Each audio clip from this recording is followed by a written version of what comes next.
Tandem Nomads, episode 170. So 15 years ago, I didn't have any plan of doing what I'm doing now.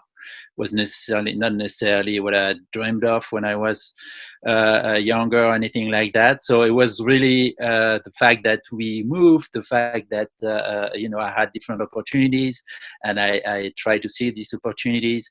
So it's always a mix, I think, of having a plan, having objectives, goals, but still be open to moving those and be open to opportunities in a way. Hello, Nomad Nation. Welcome to Tandem Nomads, the podcast show and entrepreneurship platform where you can find great inspiration and tips to grow a successful portable business and thrive in your global nomadic life. This is your host, Emmanuel Saint-Martin. I'm a business and marketing coach and the founder of Tandem Nomads. In this episode, I want to bring you an inspiring story that has been inspiring to me, and I always wanted to have this guest on the show to share his journey. So just a little bit to back up some of the reasons that I found this story really interesting before I introduce you to our guest today. I love having male expat partners because I do think that their perspective is wonderful.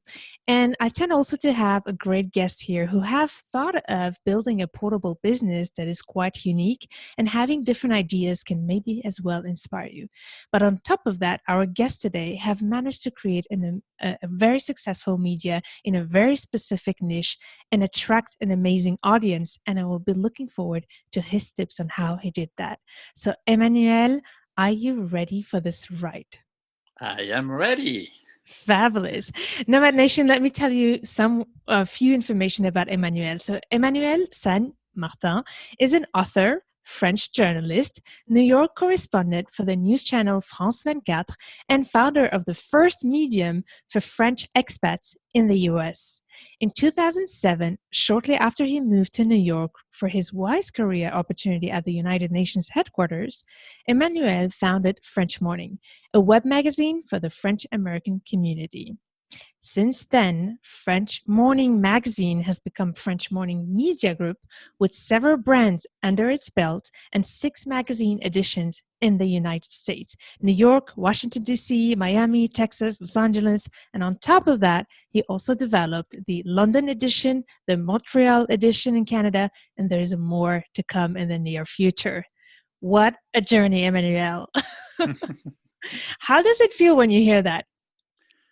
It's interesting. It makes me feel old, I say. You've got such an amazing journey, and I wanted to know, before we start digging into how you've built this amazing platform, French Morning Media Group, what actually made you decide that, okay, you were ready to give up your journalistic career in France to be able to move to New York for your wise career? How easy or difficult was that decision? What was the process and the discussions you had in your family to make this move? I think the main thing is that I never thought I was giving up anything. I've always been, as part of our marriage, I guess, it's just we have always been interested in discovering the world.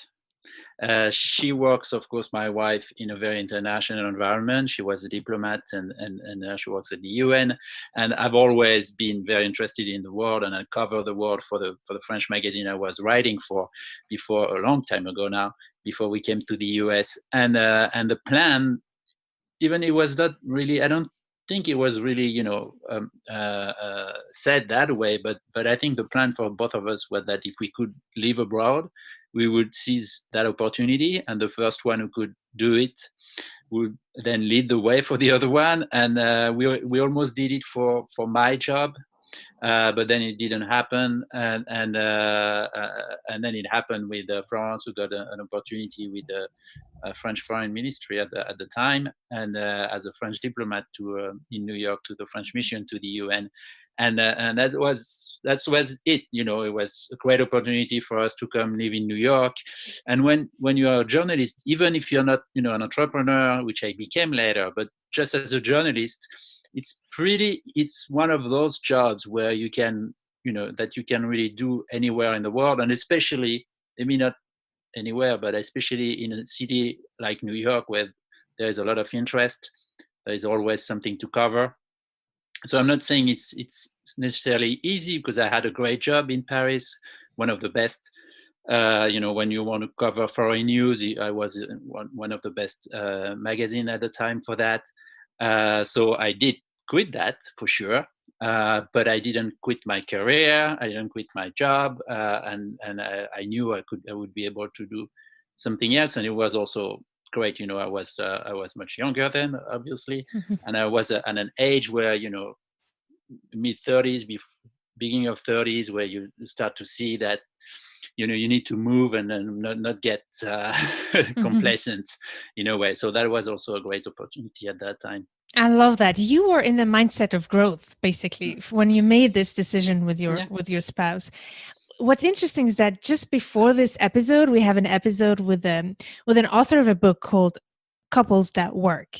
And one of the things that she said after studying over 100 couples that have dual careers, that most of the time when it's the partner who decides to give precedent to the spouse, when it's a heterosexual couple and it's a man who gives up the job for the woman, one of the first things is not necessarily their barriers, but the society's barrier. Like you mentioned, the colleagues and everything. I was wondering if you, being a man, following your spouse, a woman, has in a way been a criteria for you of people around you. Did you feel any societal pressure or anything like that? I would lie if I say no. Yeah, there was. And I remember at the beginning, it was, but it was always funny to be the man who followed his wife, and these kind of things in dinner parties, and especially in a milieu of expats where it's still usually the other way around, not as much now. And even then it was, starting to be a little bit different, but it was not a traditional way of doing things. Let's say that.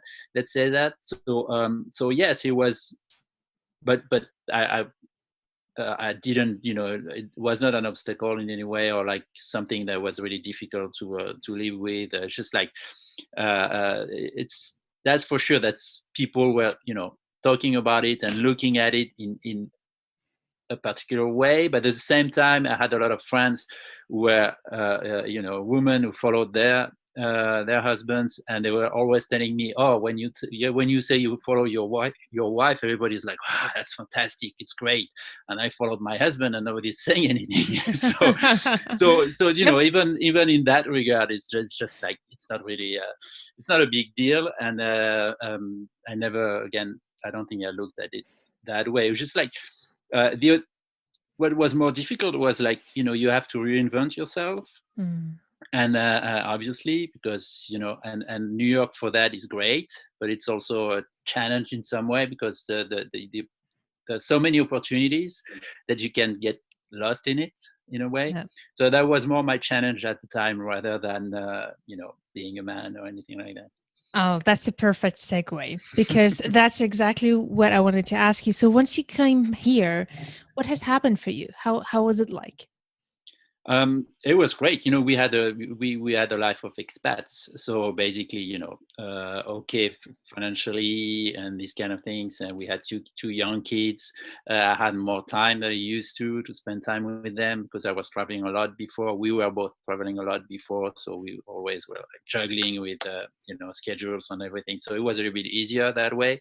But I had to adjust to the idea of being home, working from home, being the guy who is home, and that was not something I was very comfortable with. But at the same time, I had my job was, it's pretty easy to be a freelance journalist, because unfortunately it's more and more the way it's done. So I was able to write books, I was able to write for magazines and other papers, and then I started, after almost 2 years, I started TV, which I had never done before. So yeah, there is a period at the beginning where, it takes time, and what I was saying about the risk of getting lost, in a way, is that there's so many opportunities, so many things you can do in New York City, and everybody, when you come from France, where point of view is sometimes a little bit different. People are kind of afraid of change, and here it's different. It's everything you do is amazing. People are always very supporting of whatever venture you want to take on, these kind of things. So that gives you the illusion that you can do anything. Wow. And the risk for me was that, and I did that at one point. I was like, okay, I did journalism, I'm going to do something else. And I started to look into and freelancing. Maybe I made it sound simple, but it's not that simple. Freelancing, you have to deal with your bosses in Paris. Nobody cares about you. So there's all that stuff also that, it's not easy. It's something that you do, but it's not easy to make a living out of it, etc. So there were moments where I really wanted to do something else, and I started to do stuff when I realized that it's great, but you still have to know yourself and use what you've done before, maybe to do something else, but not ignore what you've done before when you're 30, 35, because it doesn't make much sense. Yeah. I mean, for me, it didn't make sense. So it was more about, how can I use that asset that I have, the job that I learned to do something else. So that's how I went to TV, which was the same job, but I've never done TV before. So I became a TV reporter. At the same time, I started to develop the idea of French Morning and being also an entrepreneur, but really on the side at the beginning. But that was a little bit that idea. So how can I use my journalism, what I know about journalism, and especially about community journalism, to kind of an entrepreneurial venture. Yeah. So, what's interesting about what you just shared is a lot of my clients who come early in their journey, I always say, there's a phase for exploration of all the opportunities like you did. Like you ask yourself, what are the skills I have that I can use here? And where are the new opportunities that New York can bring me? And you have explored that with TV, with other opportunities, and started slowly narrowing down, which goes back to what I was saying. There's phase for exploration, and then there's a phase where you need to focus and pick a direction and go. Yeah, because in my case, what I was saying is just at one point I even started to try and import handbags, French handbags that made I didn't in France. know. Yeah, it's just I never did it, but it's the kind of things I looked at, and at one point it's just like it didn't make sense, obviously. But I was desperate at that time to try new things, and that can lead you a bit too far in a way, because I that's not something I'm interested in really. I don't have any. It's just like I knew I wanted to do business, because that I had an entrepreneurial side of me that I knew, but that led me to a kind of a wrong path. It was no big deal. I mean, I did that on the side anyway, but just to give you an idea, it's just like there is a balance to find between the new and the use of what you know. Yeah, such so interesting. I did not know that about you behind that. So Emmanuel, okay, I love that you explained the journey of exploration and finding your identity, finding that thing that you want to do. So what has helped you then focus and say, okay, I'm gonna give it a full try and build this thing that is French Morning? Can you tell us a little bit of how the idea started, and how did you know this was it? You wanted to focus on this?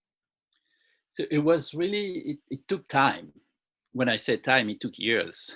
And because I knew from scratch what I wanted to do, which was with French Morning, which was at the beginning a website in New York for French people living in New York, who didn't have really community-based magazine, web magazine. It was always online, but and I felt that there was a need for local community news that was not really met at the time by anything that was on the market. There was some magazines, some stuff existing, but it was either very old-fashioned or not news at all. And I thought that when I started my career, when I was a student, very early, 18 or 19, I was working for a local newspaper in France, where I'm from, in Normandy, and that I learned that the quality, what local journalism can bring to a community, and why it's very important to. And my idea was that you could reproduce this idea of local journalism. So the news you use, the phrase, and the news you really need, and import that in another kind of community, which was a community of expats or immigrants, which was, it has been existing here in New York forever with, Chinese community. They have huge newspapers, Russian, Asians, they have radios, all of that. But there was nothing really for French people. It was a small community. But my sense was that it's a small community, but it's usually pretty, comfortable people, expats, etc. So there was a on the business side, I thought there was a way to support the business. So that was the idea at the beginning. But from that, it took me a long time because it was a side project for a very, very long time. So my philosophy was always, I want to do it seriously, professionally. Even if I don't make any money, but all the people who are going to work with me on that are going to be paid, freelancers, which made a big difference because they have been with me. Some of them have been with me since then. And in crisis that we had recently, all of us, that's where you really see the difference, because people are, they stick with you because, you treated them decently at the beginning. And also more than that, it's just like, if you want something professional, you have to pay people. So I always wanted to do it professionally, even though it was not a business per se at the beginning, but it was built and thought of as a business. Oh, wow. I have to unpack a lot of gems in what you said. So the first thing that I want to say here in what you said, and I want to digest it for the listeners in case, Nomad Nation, you want to find out, okay, how does this replicate for me? The first thing that I see in your journey, Emmanuel, that you found a problem to solve, that there was no news platform for the expats, the French expats in New York. You also found a very small but specific and powerful niche to serve. And on top of it, what you told me was like, bing, bing, when you talked about the crisis, we'll talk about the crisis later. We're recording this episode in the middle of the pandemic of COVID-19. But the thing that you thought about early on was what differentiation value am I going to have to be relevant? And for you, it was making sure to do this professionally, even if it's a side gig, and then paying the people who would be working with you. I think, and you're saying it's paying off because these people during the crisis now are willing to take a pay cut while you're having to, reduce your activities right now.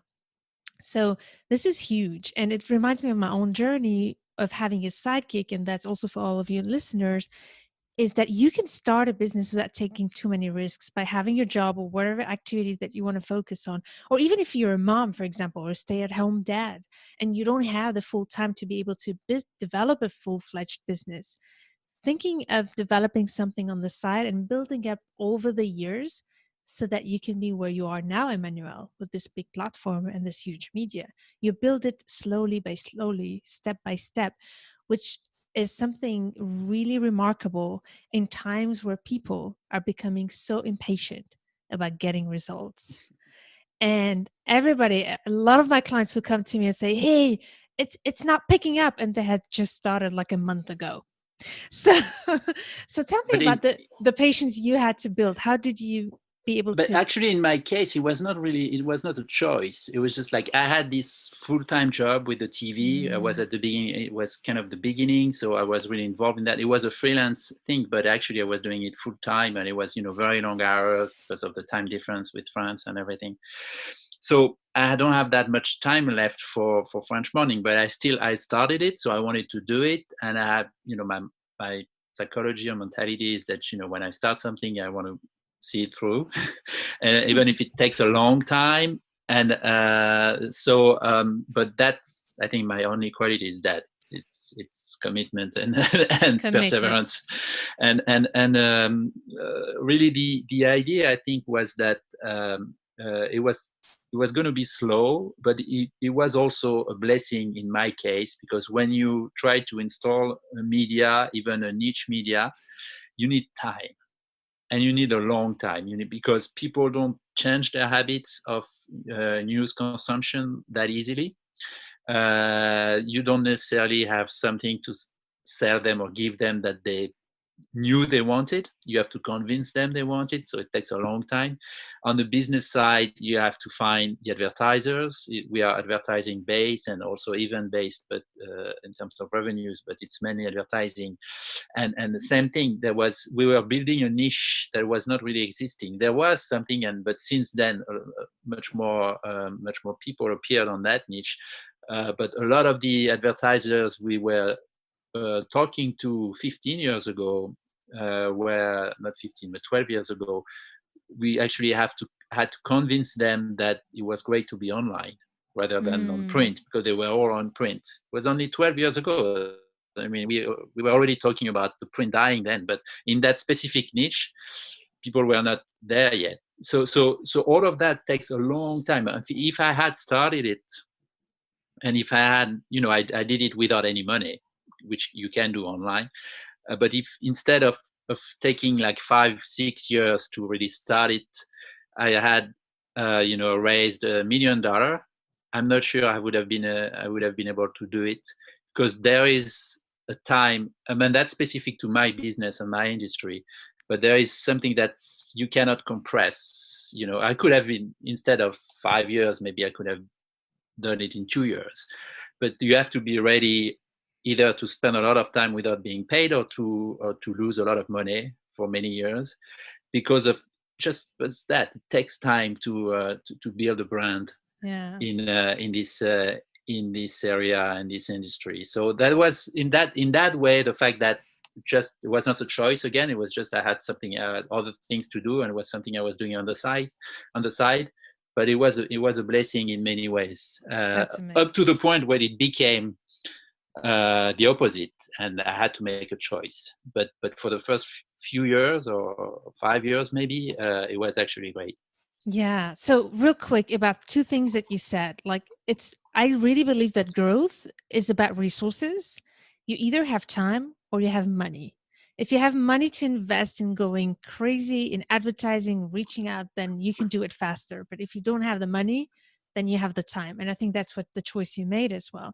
So when is the moment where you said, okay, now I'm ready to quit the slow path and focus and make this my real main business? What happened? It was not really a business. I mean, because the business was not huge anyways, but it was more personal, and the fact that I had spent a lot of time on that, and it was not really paying off, because I was still doing it on the side, and you cannot, if you do it on the side, it's gonna stay a side thing. So there are positive and good aspects that I mentioned about that, but mainly it's gonna stay something very small that you're not gonna be able to make a living off. Maybe some people would be very, very lucky, but in our case, it was not. So I really had to make a decision at one point where I wanted to focus much more.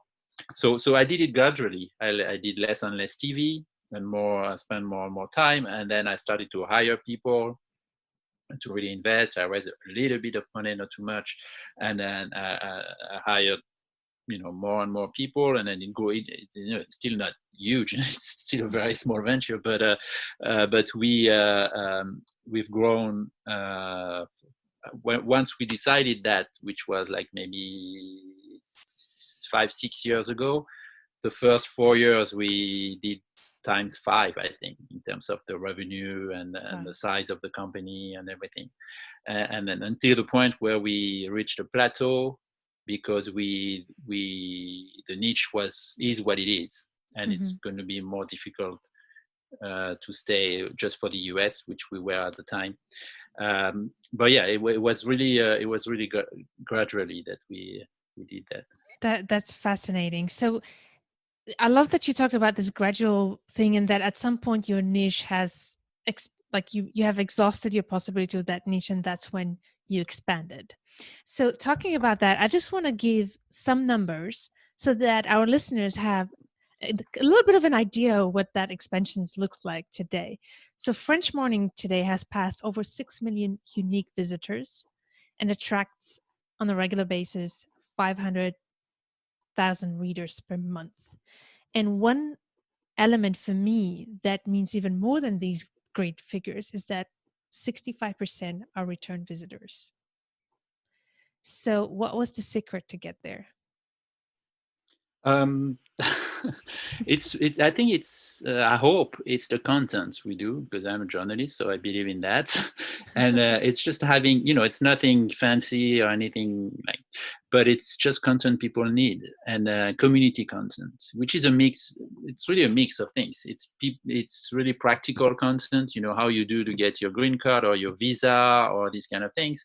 It's kind of city guide stuff. Where you go to eat, where you get your baguette, where you get your, and more generally, how you live around, in the city you are in and the area you are in, and but also community based stuff, like what's happening in the French community, the businesses, who is building a new business in this area, who is very successful in that area, who is doing, but also bilingual education, helping people with the education of their kids, how they can keep French, which is something, French language, something people are already involved in, a lot of our readers. So all that's really their kind of daily life. And again, the main comparison, and the best comparison is local paper, local magazine, or the local newspaper you have, that's really talking about your daily life, giving you tips, giving you information you need.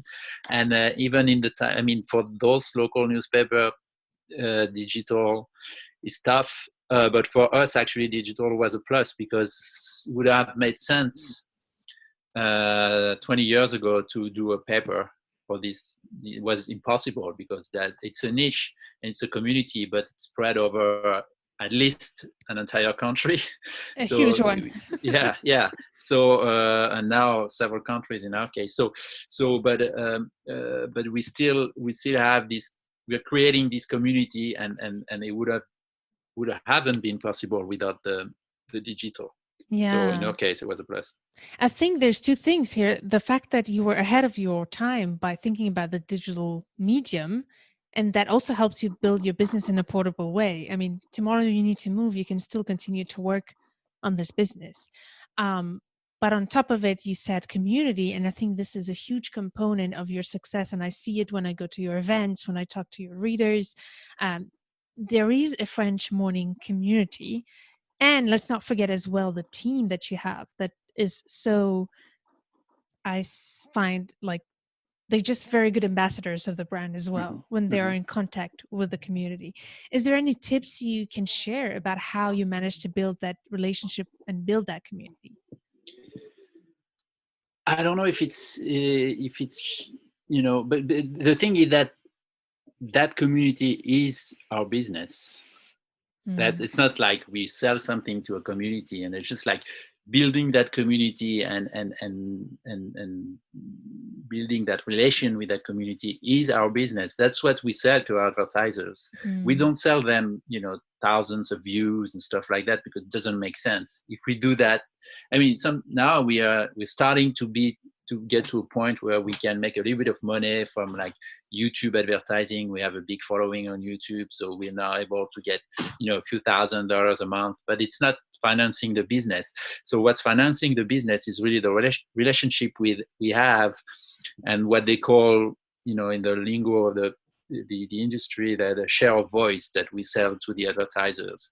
They don't come to us because we're gonna, of course they buy thousands of views, they buy thousands of emails, these kind of things, but what they really buy is being part of the conversation in the community.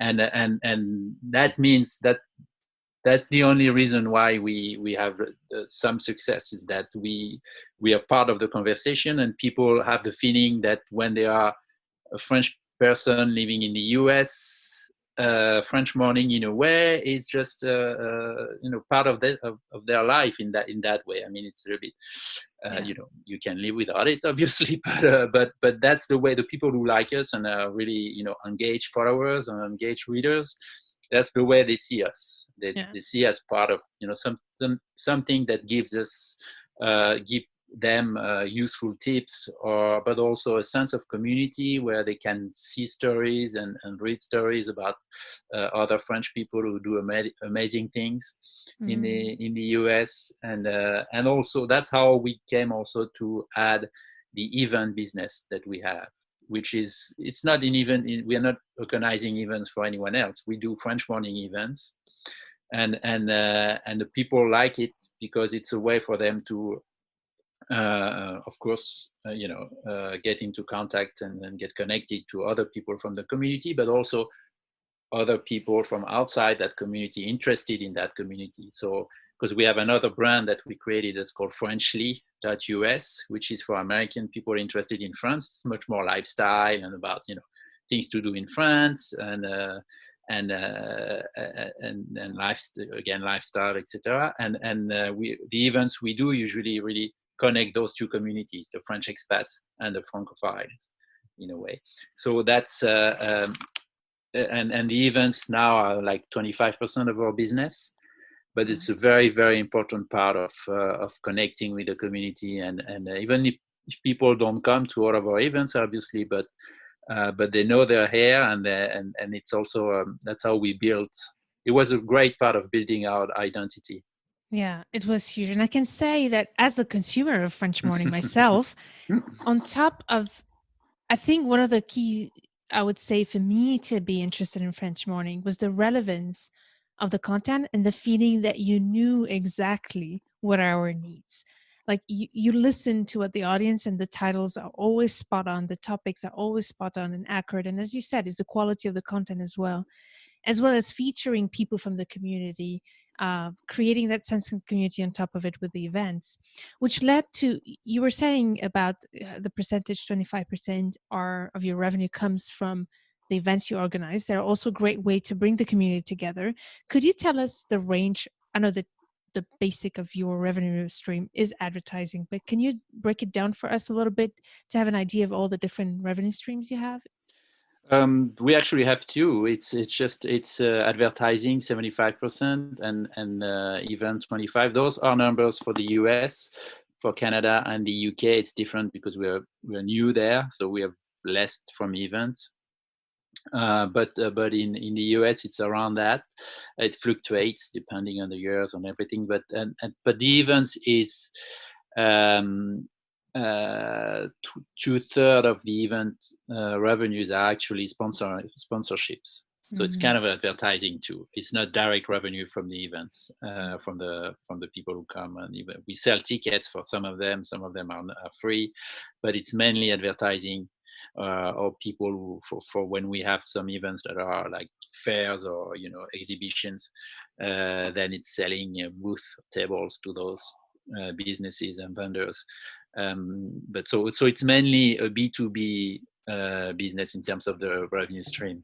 Okay, that's great. So in terms of the team now, how many people work with you? We have around 12 full-time, 13.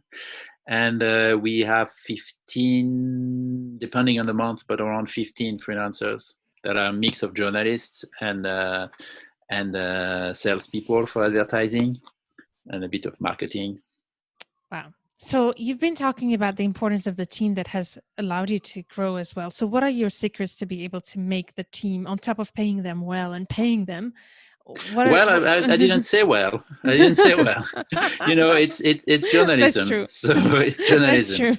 So it gives even more reasons for me to be curious about how are you keeping your team so involved and so engaged? I've met some people of your team, and I was amazed by how they were so passionate about what they were doing and representing French morning. So what do you think is the secret sauce here? I don't know. I wish I knew. It's just mainly it's finding great people.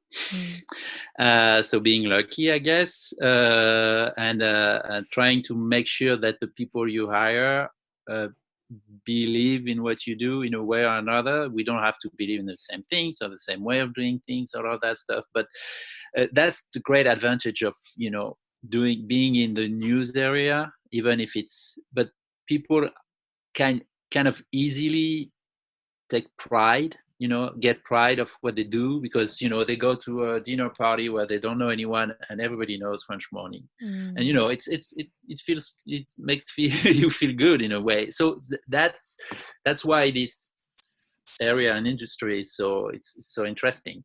It's hard and tough to make money, obviously, but there is brand value that don't it's really, really hard to build in anything else. If you work, selling any kind of products, it's hard to feel the same thing. So, but again, I'm speaking as a journalist. So, but I see that even from people who are not journalists from the team. So it's mainly because, again, it's we are a small company and we are in an industry where we cannot pay.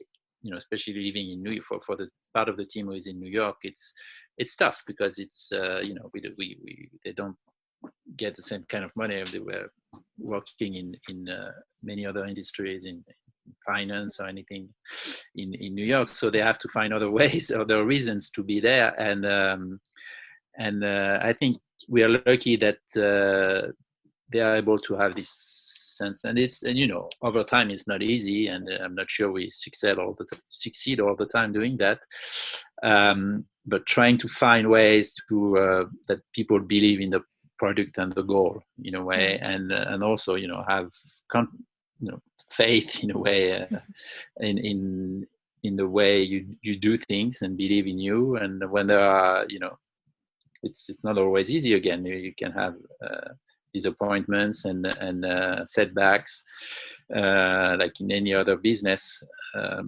But that's how, when you see that you have a solid team, when they stick with you.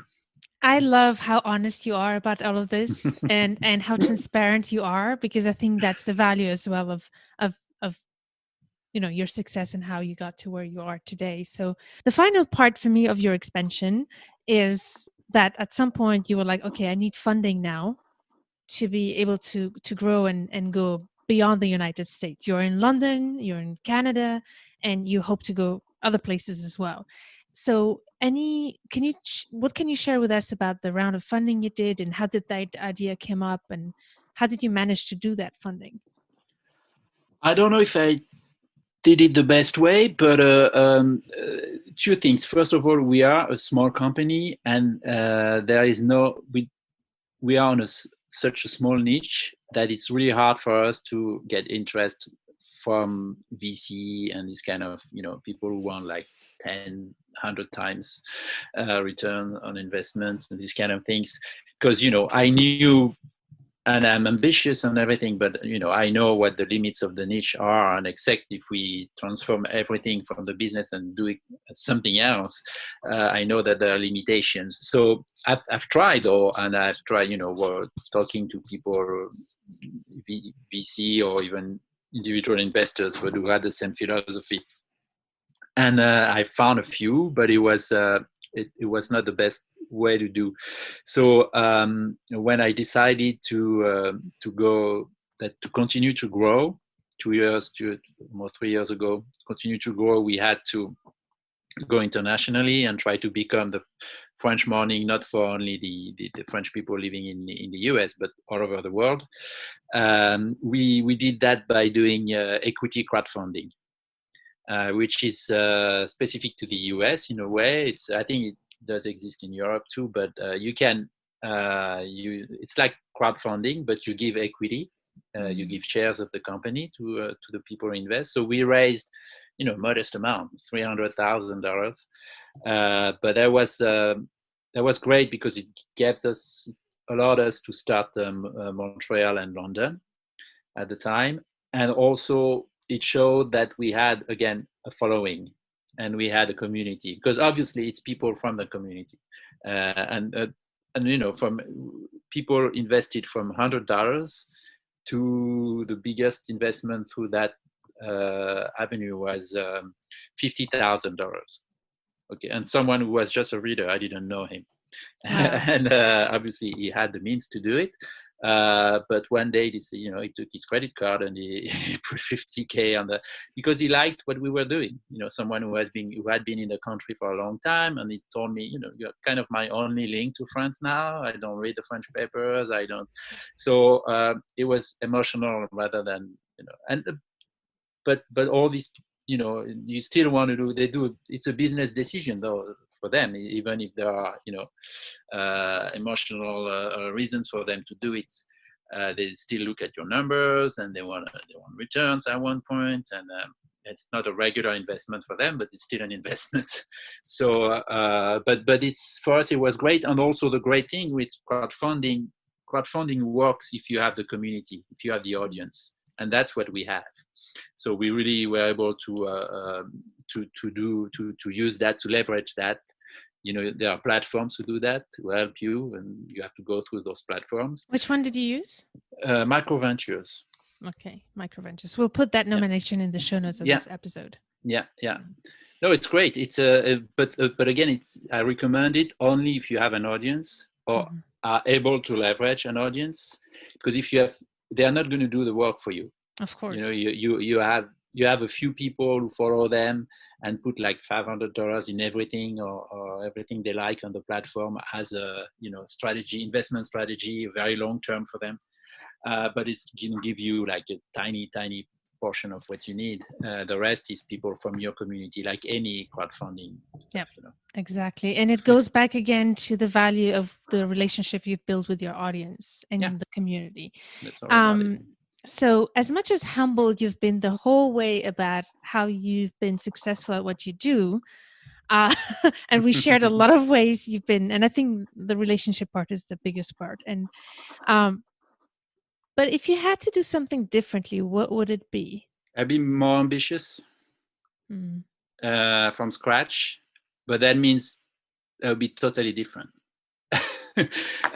Because I think that would mean either raising money in a big way at the beginning, and because I like the niche and the niche idea, and it was perfect for the way I was doing it, and the way I did it, and it was something I liked and everything. But being more ambitious would mean that you can go. You need to have your niche, but I think finding a bigger niche, and so I would say that maybe, because I was very happy. I'm still very happy of the way we did it, because it allowed me to do several things at the same time. But now I've seen the limitation of that in a way. So it's just like, it's hard also when you've started something on the side. You take habits and you don't necessarily design processes the way you should design processes, and the way. So it took me a long time after to, and I'm still kind of in the process of doing that, finding process and ways of doing business that are more relevant for a growing company than for just a side business. So yeah, maybe thinking bigger, but I don't know if it's me anyway. But so you ask me what I would do differently. So it's easy hindsight, once it's done, to know. And there are many other things, smaller things, obviously, but the biggest thing would be that. Yeah, thanks for sharing that so honestly. And I think it comes also with the vision. When we're testing and doing a side gig, we don't necessarily have the vision, but I think at this point you're starting to you already have a vision now, and I think that's why you have that visibility now that you didn't have before. So you've developed your vision, and now you're working towards it. Speaking of which, we are now in a big transition in our world, not only because of the pandemic, but also in general, the digital media and everything.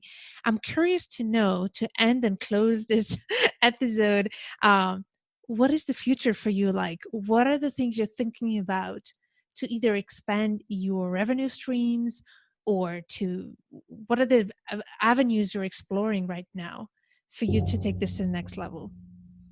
Oh, there's so many things. I really want to keep doing what I do, and because I'm kind of in the middle, of things here with especially with the new countries we launched, Canada, Montreal specifically, and London, which are doing great in terms of audience, and London is starting to do good in terms of business, but there's still a lot to do. So I really want to, consolidate that and make sure that we can keep growing. And at one point, we have many projects. It's just like, I think we need to grow either by external growth, finding partners or acquisition or something, but also I'd like to explore ways to get revenues from the readers, meaning selling not only advertising but selling subscriptions or memberships and stuff like that, which is not something we can do with the type of content and the type of audience we target right now, because it doesn't really make sense. But we have ideas of more B2B stuff that we could do, help businesses, and still with news and content at least. But that's one of the avenues we'd like to explore in the future, and because it's not only it makes sense in terms of business to try to generate revenue for you directly from your audience, make people pay, but also as a journalist and as a content producer, I think it's much more rewarding that you find people who are ready to pay for what you produce, rather than going around and finding a third party, which is the advertiser, paying for something that's actually read by the reader. So there is also, maybe philosophically or conceptually, I find it interesting to, and also in terms of the way the content business is going and the news business, I really believe, and you're starting to see that in millennials. Millennials are actually buying much more, or are ready to buy and to pay for news much more than the generation of 50 and plus are, because they, people my age, we discovered, we grew up with we became adults with the idea of news for free. It was the beginning of the internet and everything. Those this younger generation, it's different. They are much more circumspect about this free stuff, and they know a lot about fake news, all of that stuff, and they see the value of paying for something because you believe it's going to be good quality, and then you see numbers from people who sell news, like sell advertising, or not advertising, subscriptions are very successful, like New York Times and others. Actually, they have amazing numbers with young generations now, these last 1-2 years. So that's something that's very interesting for me as both a journalist and someone who is interested in the news business. This is fascinating. We could talk about this for hours, but I'm so grateful that you took the time to share with us your amazing and very inspiring journey, Emmanuel. Thank you so much for that. Thank you so much. I really enjoyed it. Oh, this is amazing. And actually, I realized I should have been be careful. I have in front of me a journalist. You could have scanned me right now. So out of 10, how did I do? You did great. No, amazing. Okay. It's amazing. Amazing. I love your work, as you know. You're amazing, Emmanuel. It's such a pleasure to be able to follow your journey. So tell us, where can we find you? I'm sure I have a lot of French listeners here and people who are interested as well in living in France. So could you tell us where are the places where we can find you? You can find us everywhere. You can do good stuff. Frenchmorning.com. Frenchly.us is for American and English speakers, targeting mainly Americans who are interested in France. Maudit Français for people who are in Canada. In Montreal is the name of our website there. French Morning in London. We are very active on Facebook. We are less active on Instagram, but starting to get there. We are very good on YouTube. We have a YouTube channel that has 140,000 subscribers, and it grows. On YouTube, you'll find mainly light and fun stuff about, French people speaking English and trying to speak English, and American people giving their what they know, telling what they know about France, all of that stuff. So YouTube is also a great way to get acquainted with us, especially if you don't speak French, because it's usually bilingual. Okay. But the main platform is FrenchMorning.com, obviously. Excellent. Wow. So Nomad Nation, you'll find all this information in the show notes of this episode on tandemnomads.com/170. Thank you so much, Emmanuel. It's been such a joy. Thank you very much, Amel. Nomad Nation, I look forward to seeing you inside of the show notes of this episode and in the next episode. Of course, stay tuned to turn your challenges into great opportunities.